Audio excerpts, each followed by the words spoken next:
उज्जैन से बिल्कुल लगे हुए हैं, आप जानते हैं।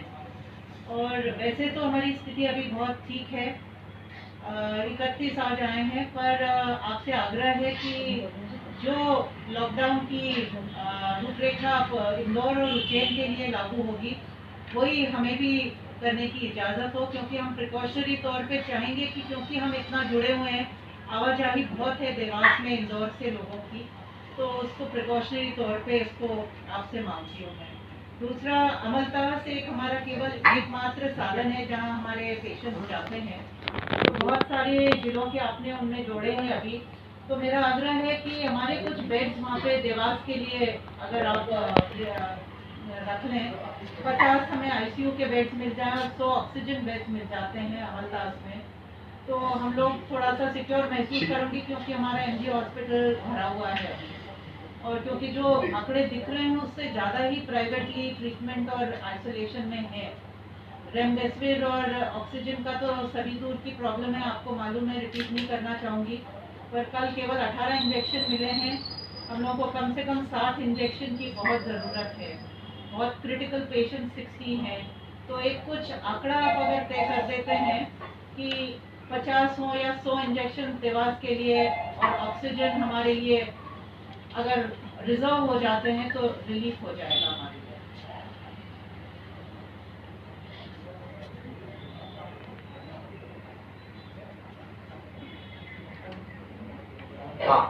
जी, एक लिक्विड ऑक्सीजन टैंक का भी हमारे हॉस्पिटल में टेंडर हो चुका था, पर वो लैप्स हो गया था।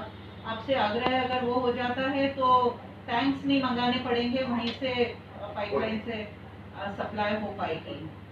तो आपसे इतना ये है, और लॉकडाउन के लिए मैंने आग्रह किया है कि हमें परमिशन दी जाए थोड़ा सा बराबर जी। जी, आपको भी धन्यवाद, हम सभी को भी धन्यवाद।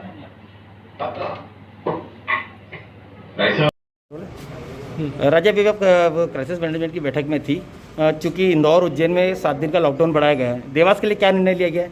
जी, देवास के लिए भी यही निर्णय लिया गया है कि जो इंदौर और उज्जैन का डिसीजन होगा उसी डिसीजन के ऊपर बेस देवास को भी करने की अनुमति दी गई है। और अभी कलेक्टर साहब इसको पूरा वर्कआउट करेंगे, क्योंकि अभी पूरी नियम नहीं आए हैं। अभी इसको वर्कआउट पूरा करके और कलेक्टर साहब इसको की घोषणा करेंगे, जो भी बारीकी से इसको नियम तय किए जाएंगे। अरे सीएम द्वारा लिखी वीसी में एक तो ऑक्सीजन की बात कही गई मुख्य मुद्दा, और इंजेक्शन की बात की गई। क्या देवास में पिछले 4 दिनों में जो इंजेक्शन है उसका आंकड़ा है अपने पास कुछ? बिल्कुल है, उसकी पूरी रजिस्टर मेंटेन कर रहे हैं। मैंने ही कलेक्टर साहब से बोला था कि जितने इंजेक्शंस आ रहे हैं और वो किन पेशेंट्स को दिए जा रहे हैं और किस रेट में दिए जा रहे हैं, इसका पिछले 2 दिन से रिकॉर्ड रखने के लिए बोला गया है। पूरा रजिस्टर रखा है इन मेडिसिन की दुकानों ने, और इनको चेक हो रहा है। पूरे ही प्रदेश में इस इंजेक्शन की कमी आ रही है, केवल देवास ही नहीं है, पर ये देखना है कि जितनी ज़रूरतमंद है उनको ही दिया जाए, क्योंकि अभी ऐसा हो रहा था कि कोई भी पॉजिटिव होता है उसके लिए प्रिस्क्राइब किया जा रहा था। ये एक बहुत ही सीरियस पेशेंट को 20% लंग्स इफ़ेक्ट हो उसके बाद उसको देने के लिए ये प्रिस्क्राइब होना चाहिए। तो ये डॉक्टर्स के लिए भी अब नियम आए हैं, तो डॉक्टर्स भी इसको फॉलो करेंगे, और थोड़ी बहुत हमें सप्लाई भी बढ़ा दी जाएगी, क्योंकि माननीय मुख्यमंत्री जी कोशिश कर रहे हैं। बहुत बड़ी संख्या में प्रदेश में इंजेक्शन्स बुलवाए हैं उन्होंने। मुझे लगता है 1-2 दिन में इसकी थोड़ी सी जो दबाव है मांग को लेके वो कम हो जाएगा। राजा, अंतिम सवाल, वीसी में ऑक्सीजन के लेकर जो चर्चा हुई, क्योंकि जिला चिकित्सालय में व्यवस्था ही नहीं, आपने कहीं ना कहीं अमलतास की गुहार लगाई है। क्या अमलतास में भी अभी ऑक्सीजन की स्थिति अपन देख ही रहे कि बराबर नहीं है वहाँ पे भी? मैंने अमलतास में तो बेड्स रिजर्व करने की मांग की थी आईसीयू में, और ऑक्सीजन बेड्स अमलतास में रिजर्व करने की सीएम साहब से मांग की है, और ऑक्सीजन के लिए भी मांग की है, और एक लिक्विड ऑक्सीजन टैंक भी अपने हॉस्पिटल के लिए मांगा है। तो सिलेंडर्स के ऊपर हमें निर्भर नहीं रहना पड़ेगा, तो उसके टेंडर के लिए भी मैंने मांग की है। ठीक है, धन्यवाद। सर, वीसी में लेकर कुछ लॉकडाउन को लेकर निर्णय लिए गए देवास में आपके द्वारा, और चूँकि जनप्रतिनिधि भी साथ में थे, तीनों की बैठक के बाद क्या निर्णय निकाला गया? आज माननीय मुख्यमंत्री जी की जो क्राइसिस मैनेजमेंट ग्रुप के सदस्यों के साथ में बैठक थी, हर ज़िले से वो अलग अलग से चर्चा कर रहे थे। देवास ज़िले में की जब बात आई तो माननीय विधायक मैडम ने ये कहा कि क्योंकि इंदौर में भी 7 दिन लॉकडाउन की बात आई थी और उज्जैन में भी आई थी। उन्होंने कहा कि जिस तरह का निर्णय इंदौर और उज्जैन के लिए हो उसी तरह से देवास के लिए भी निर्णय हो। फाइनली निर्णय शासन स्तर से आना है और मेरे समझ से बीसी में माननीय मुख्यमंत्री जी ने इसकी सहमति दर्शाई है और जैसे ही इसमें शासन से आदेश आएंगे अकॉर्डिंगली फिर हम अपना अनुपूरक आदेश जो है जिला स्तर से उसको हम जारी करेंगे, पर वो निर्णय एक बार शासन से आने के पश्चात हो पाएगा।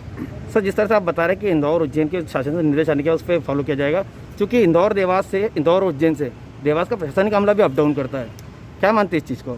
बिल्कुल बात सही है। अभी मैंने इस बात पे भी प्रतिबंध लगाया और सभी प्रशासनिक अधिकारियों को ये निर्देश जारी किए गए हैं कि वो अपने मुख्यालय पे रहें। जिनके पास अगर घर आवंटित नहीं है वो किराए का चाहे ले लें, पर कोशिश ये करें कि लोग अप डाउन करने की जो पद्धति है वो बंद हो। सर, पलायन वापस चालू हो चुका है। बाईपास पर अगर हम देखें तो रोज़ सैकड़ों वाहन दिख रहे हैं बाहर से आने वाले। क्या देवास में उन लोगों को वॉच किया जा रहा है? जी, पहले देवास जो था पलायन के लिए जो पिछले कोविड का जो आपका अनुभव है, जहाँ से भी आते थे देवास एक सेंट्रल पॉइंट था, यहाँ से फिर फर्दर अन्य ज़िलों में आगे भेजा जाता था। सामान्यतः देवास जिले के जो मजदूर हैं अभी इस तरह की कोई ऑथेंटिक जानकारी नहीं कि अन्य राज्यों से होकर के आ रहे हैं, पर अगर इस तरह से कोई सूचना आती है तो उस पर हम निश्चित तौर पर सुनिश्चित करेंगे उनको किसी प्रकार की परेशानी ना हो। ठीक सर, थैंक यू। सर जी, एक मुख्यमंत्री द्वारा एक वीसी ली गई, वीसी में लेकर जो उज्जैन इंदौर को लेकर लॉकडाउन की बात कही है, क्या देवास में भी आपने ऐसा कुछ क्विक डिसीजन लिया, निर्णय लिया है? जी, माननीय मुख्यमंत्री जी को मीटिंग में इस बात से अवगत करा दिया गया है क्योंकि हम इंदौर और उज्जैन के बीच में स्थित हैं और इंदौर उज्जैन में यदि कोई भी संक्रमण बढ़ता है तो उसका सीधा प्रभाव देवास पर पड़ता है। माननीय मुख्यमंत्री जी ने निर्देशित किया है कि इंदौर और उज्जैन की परिस्थिति को देखकर लॉकडाउन से संबंधित निर्णय देवास की क्राइसिस मैनेजमेंट कमेटी ले सकती है। यदि आवश्यकता पड़ी तो देवास में भी लॉकडाउन के लिए निर्णय लिया जाएगा। लोगों की जान कीमती है, जान है तो जहान है। लोगों की जान बचाने के लिए जो जो निर्णय लिए जाना आवश्यक होंगे, जिला प्रशासन, मध्य प्रदेश सरकार और हम सब जनप्रतिनिधि मिलकर वो निर्णय लेंगे। Thank you. रेमडेसिविर की जो शॉर्टेज चल रही है उसके संबंध में सीएम साहब को अवगत करा दिया है। कुछ लोग इस शॉर्टेज की आड़ में ब्लैक मार्केटिंग कर रहे थे, इस बात से भी सीएम साहब को अवगत करा दिया गया है। सीएम साहब ने जिला प्रशासन को निर्देशित किया है कि जो भी रेमडेसिविर की ब्लैक मार्केटिंग कर रहे हैं उनके खिलाफ सख्त से सख्त कार्रवाई की जाए। रेमडेसिविर की सप्लाई के लिए भी पूरा प्रयास मध्य प्रदेश की सरकार कर रही है। रेमडेसिविर बहुत जल्दी मार्केट में प्रचुर मात्रा में उपलब्ध हो जाएगा। ऑक्सीजन की कमी के संबंध में भी इसी प्रकार के निर्देश माननीय सीएम साहब ने दिए हैं। जो कमी रेमडेसिविर और ऑक्सीजन की जिलों में आ रही है उनकी भी बहुत जल्दी पूर्ति मध्य प्रदेश की सरकार के द्वारा की जाएगी।